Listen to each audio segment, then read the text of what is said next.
Hi, in this video, I'll talk to you about my first approach to religion. I don't know if you remember that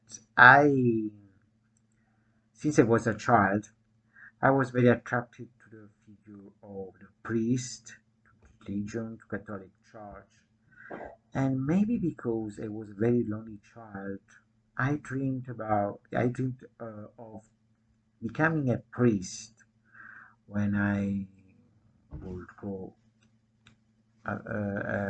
up. I attended Mass every Sunday. I confessed to my priest.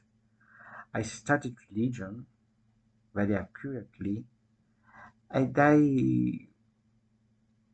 um said my prayers every evening before going to sleep. Um, well, at first it was a beautiful experience. I had this magical idea about the world and humanity. I thought I was needed in this world to preach the word of the Lord, the Bible, to all the African countries and the Asiatic countries. But as years passed by, I realized that this idea of the Lord, of this big Father that was always watching over me, was more and more, was giving more and more anxiety to me. I just saw the Lord everywhere. I thought he was spying on me. So I started praying to him, asking him not to appear to me, not to frighten me, because I felt so weak and lonely. I won't stand an apparition or from the Lord, a vision from the Lord.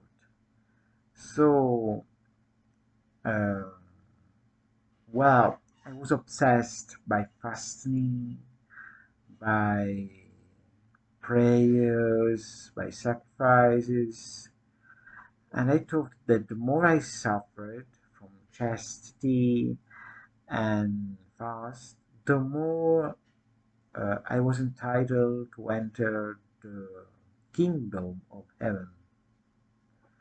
It's very hard to believe that today a 13-years old boy should cry and suffer and self-humiliate himself because of the idea he has of God. But this was what happened to me when I was a child, a boy. This was my first approach to religion. After the middle school, after the college, um, I decided to go to become a priest and to go to a seminary, a Catholic seminary, to um, try to study religion, Christian religion. So I went to. So I asked my parents to talk to the priest because I hadn't the courage. I was brave enough to talk to him. I never talked to him except for in confession, but I went to the sanctuary of Pompeii to confess, and I never talked to the priest of my little town. My parents, my mother went to meet the priest. She talked to him.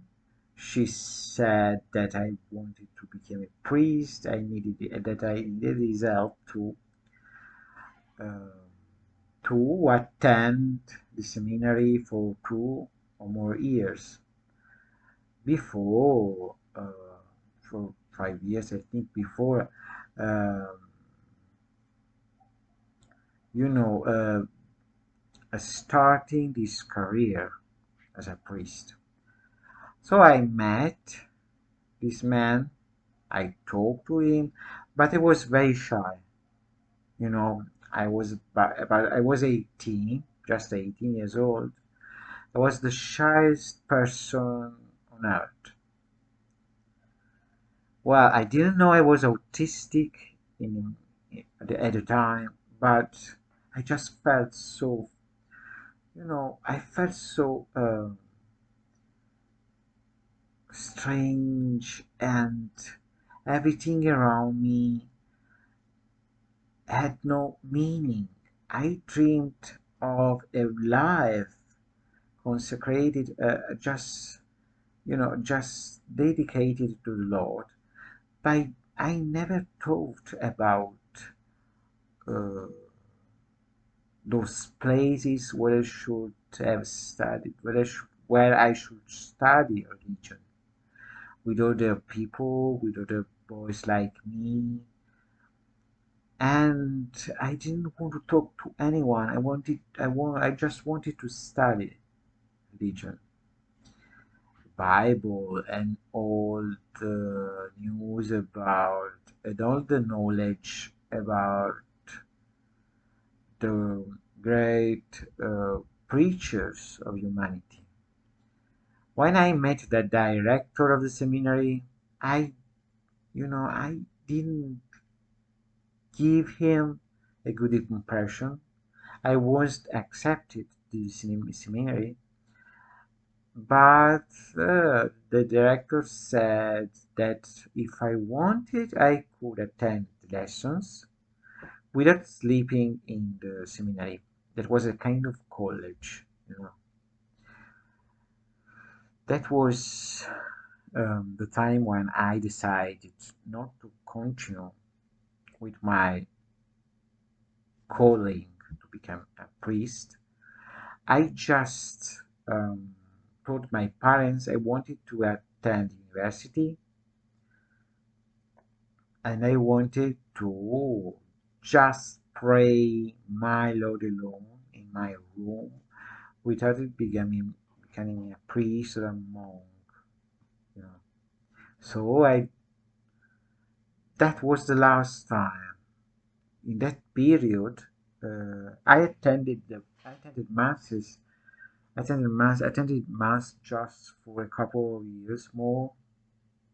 I still had the idea of becoming something near to a priest, but as years passed by, I decided not to follow that I thought was my calling, but just pursuing a mission, just follow my mission, who was to write about God and religion and the correct way to serve the Almighty God of earth and universe. Thank you for listening to me. I hope I was clear enough about what I call my mission, and I see you in the next video.